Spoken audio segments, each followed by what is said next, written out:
ও দাদা, একটু বেশি করে ঝাল দাও তো। বাপরে বাপ, কত ঝাল খাস রে তুই? আমার তো এত ঝাল সহ্যই হয় না। হবে হবে, নতুন নতুন আমাদের অফিসে জয়েন করেছিস তো, কদিন যাক। রোজ যখন ম্যাডামের বাছাই করা শুকনো লঙ্কার গুঁড়ো দেওয়া লেকচার শুনবে, তখন ঝাল খাওয়ার অভ্যেস হয়ে যাবে। নিতু ম্যাডামের কথার কাছে এই ফুচকার ঝাল তো কিছুই না। ও মা, নিতু ম্যাডাম এরকম নাকি? আমি তো ভাবতাম খুব প্রফেশনাল।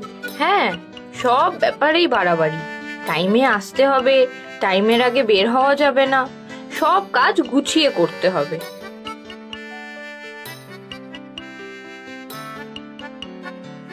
ও দাদা, আজ তেঁতুল কম কেন? টক ঝাল স্বাদটা পাচ্ছি না তো। আমি আর খাবো না দাদা, দুটো শুকনো ফুচকা দিন তো, জল ছাড়া। এই সোমা, তোকে আজ আলাদা করে ডেকে কি বলছিল রে? সেরকম কিছু নয়, বাড়ির অবস্থা, কে কে আছে সেসব জিজ্ঞাসা করছিলেন। বলবি না বেশি কিছু, বুঝলি? ম্যানেজমেন্টের লোকেদের বিশ্বাস নেই। বেশি নরম বুঝলে আরো বেশি কাজ চাপিয়ে দেবে।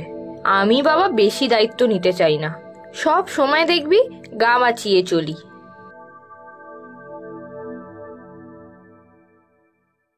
হেই মিতু, আমি এখন যাই রে, পরের বাসটা ধরতে হবে। কেন, কি করবি এত তাড়াতাড়ি বাড়ি গিয়ে? চল না, ওই মার্কেটটায় ঘুরবো, তারপর কফি খেয়ে বাড়ি ফিরবো। না রে, বাড়ি পৌঁছাবার একটা টিউশনই আছে, দেরি হলে ও বাড়ির বৌদি আবার কথা শোনাবে। তুই এখনো টিউশনি করিস? ভালো লাগে তোর সারাদিন অফিস করার পর আবার টিউশনি করতে? কি করব বল, সংসারটা তো এখন আমার উপরই চলছে। ভাইটা পড়াশোনা করছে, বাবার ছোট দোকানটা এখন আর ভালো চলে না। সত্যি রে সোমা, ছোটবেলা থেকেই তো সব দায়িত্ব। সেই কবে আমরা গ্রামে একই স্কুলে পড়তাম, তারপর আমরা চলে এলাম শহরে। আবার দেখ, ঘুরে ফিরে একই অফিসে চাকরি। তোর অবস্থা কিন্তু বদলালো না। ওসব নিয়ে আমার কোনো দুঃখ নেই, সংসারের জন্য কিছু করতে পেরে আমারও খুব ভালো লাগে। এখন তো চলে যাচ্ছে মোটামুটি, দেখি ভাইটা একটা চাকরি পেয়ে গেলে আমার চিন্তা কমবে। আচ্ছা, তুই যা, একদিন তোকে আমাদের বাড়ি নিয়ে যাব। যেতে হবে কিন্তু। আচ্ছা যাব। ও দাদা, কত হলো? এই একদম না, আজ আমি খাওয়াবো। এমা, কেন? কেন আবার কি? আমি অফিসে তোর থেকে সিনিয়র না, তাই আমি খাওয়ালাম আজ। তুই অন্যদিন খাওয়াবি, ঠিক আছে? কি গো সোমা, আজও এত দেরি করে এলে? জিনা তো কখন থেকে বসে আছে, ওরও তো কত সময় নষ্ট হলো। একটু দেরি হয়ে গেল বৌদি, আমি দেখে নিচ্ছি। অনেক হোমওয়ার্ক আছে, আমি শুরু করিয়েছি, কিন্তু এভাবে করলে হবে কিভাবে? হোমওয়ার্ক করানো তো তোমার দায়িত্ব। সরি বৌদি, পরদিন থেকে আর দেরি হবে না, আমি করিয়ে দিচ্ছি সব। দায়িত্ব নিলে সেটা পালন করার চেষ্টা করো, বুঝলে? হ্যাঁ বৌদি। তোমার খুব খারাপ লাগছে না গো দিদি? কেন দেরি করো বলো তো? মা তোমাকে বকলে আমারও খুব খারাপ লাগে। ও কিছু না, অফিস থেকে ফিরতে আজ একটু দেরি হয়ে গেল। এক পুরনো বন্ধুর সাথে অনেকদিন পর আবার অফিসেই দেখা হয়ে গেল আজ। স্কুলের বন্ধু? ইস, কি ভালো, একসাথে পড়তে? হ্যাঁ রে, খুব বন্ধুত্ব ছিল আমাদের, তবে ওরা ছিল বড় লোক আর আমরা গরিব। ও আমাকে টিফিন খাওয়াতো রোজ, আর তার জন্যই তো একবার। একবার কি হয়েছিল দিদি? থাক রে, তাড়াতাড়ি হোমওয়ার্কগুলো করে নে, না হলে বৌদি এসে পড়লে খুব বকবে কিন্তু। একটু বলো না গো দিদি, হোমওয়ার্ক প্রায় আমি করেই নিয়েছি, তুমি শুধু দেখে দিলেই হবে। কি হয়েছিল বলো না? কি নাম ছিল তোমার বন্ধুর? ওর নাম ছিল মিতু। একদিন ওর বাড়িতে জেনে যায় যে আমিই ওর টিফিন খাই। ওর মা এসে স্কুলে নালিশ করে, আমার বাবাকেও ডেকে পাঠায় স্কুল থেকে। ইস, তোমার বাবা বাড়ি ফিরে খুব বকেছিল তোমাকে? না, বাবা সেদিন আমাকে ডেকে বলেছিল, তোর কোনো দোষ নেই মা, সব দোষ আমার। আমি গরিব বলেই তোর দিকে আঙুল তুলেছে ওরা। আমরা যদি ওদের মতো বড় লোক হতাম তাহলে এসব কিছুই হতো না রে। ঠিক বলেছেন তোমার বাবা, আমরা তো সবাই টিফিন শেয়ার করে খাই, কই কেউ তো কিছু বলে না। সেই প্রথম দেখেছিলাম বাবার চোখে জল। আচ্ছা চল, হোমওয়ার্কগুলো দেখে দিই। তোমাকে খুব ভালো লাগে আমার দিদি। মার ওপর রাগ করে আমাকে পড়ানো ছেড়ে দেবে না কিন্তু।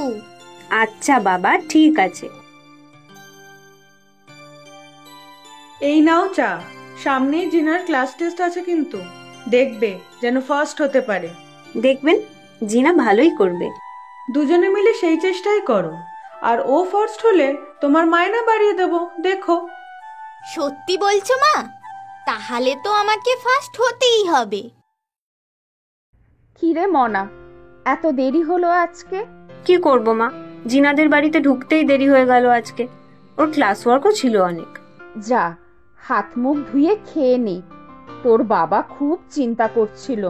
তোমরা এত চিন্তা করো না মা, অফিস থেকে ফিরতে মাঝে মধ্যে তো দেরি হবেই। ভাই কোথায়? সে বাবু খেয়ে দে শুয়েও পড়েছে। কাল সকালে নাকি স্কুলে খেলা আছে। আজকাল স্কুলে পড়াশোনা হয় নাকি শুধু খেলা হয় তা কে জানে। খেলাধুলো করা তো ভালো, ভাই দেখবে ঠিক ভালো রেজাল্ট করবে। এই একটা জুতো এনেছি ওর জন্য, কাল পরে খেলতে পারবে। আর এই নাও বাবার ওষুধ আর ফল। সত্যি রে, তোর মতো মেয়ে পাওয়া 7 জন্মের ভালো কর্মের ফল রে।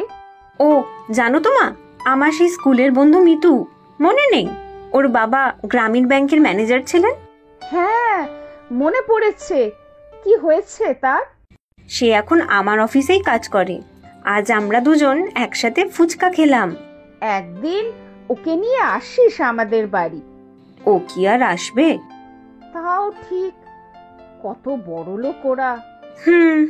তবে মিতু আজ অব্দি আমাদের বন্ধুত্বটাকে কখনো গরিব বড় লোক এসব দিয়ে মাপেনি। একদিন বলে দেখিস তো, যদি আসে। নে, হাত মুখ ধুয়ে আয়, আমি খাবার বাড়ছি। সবই তো ঠিক আছে দেখছি। ফাইলটা তাহলে আমি অ্যাপ্রুভ করে দিচ্ছি। Okay ma'am. I must say, খুব ভালো কাজ করেছো তুমি এই প্রজেক্টে। Well done. Thank you ma'am. তোমার কোনো অসুবিধা হচ্ছে না তো? না ম্যাম, এই অফিসে সবাই খুব কোঅপারেটিভ।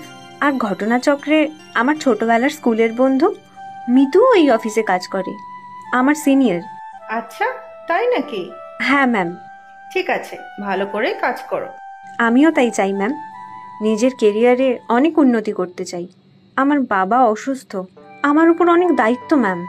দায়িত্ব নেওয়াটা একটা অভ্যেস, বুঝলে? আজকালকার দিনে দায়িত্ববান লোকের বড় অভাব। তোমার মধ্যে রেসপন্সিবিলিটিটা আছে দেখে ভালো লাগলো। থ্যাংক ইউ ম্যাম, আমি আসছি এখন। উফ, আজ এত কাজের চাপ যে মুখ তুলতে পারছি না, আর পাচ্ছি না। আমার তো কাজ করতে ভালোই লাগে।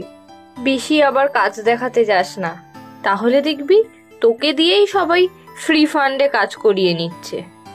সে করাক, আমার কাজ করতে ভালোই লাগে। সকালে নিতু ম্যামের কেবিনে কি করছিলি রে অতক্ষণ? বকাঝকা করছিল নাকি?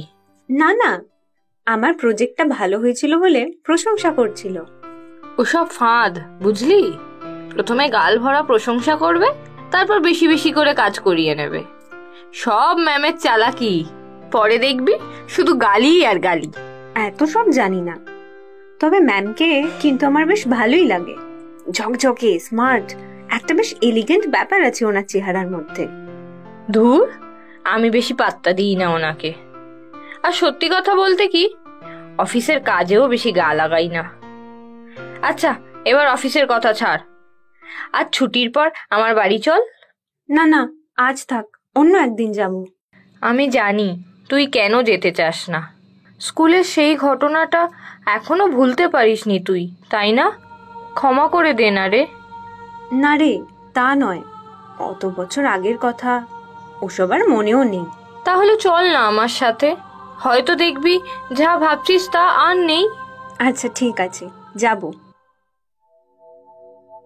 এটা তোদের বাড়ি? হ্যাঁ রে, এটাই আমাদের বাড়ি। মানে তুই মজা করছিস আমার সাথে? এই বাড়িতে তোরা থাকিস? হ্যাঁ রে, এটাই আমার বাড়ি। আমি মিথ্যে বলছি না। আয়, ভিতরে আয়।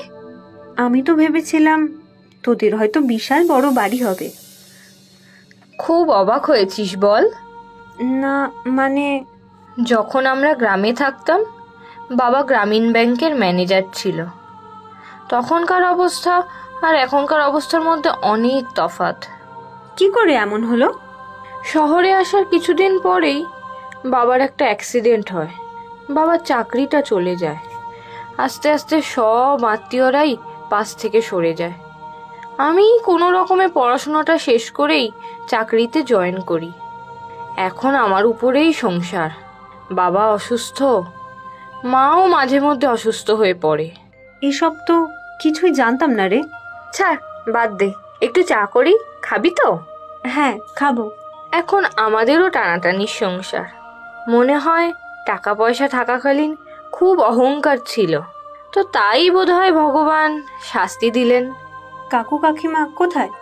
মা বাবাকে নিয়ে ডাক্তার দেখাতে গিয়েছে। বস না, চলে আসবে।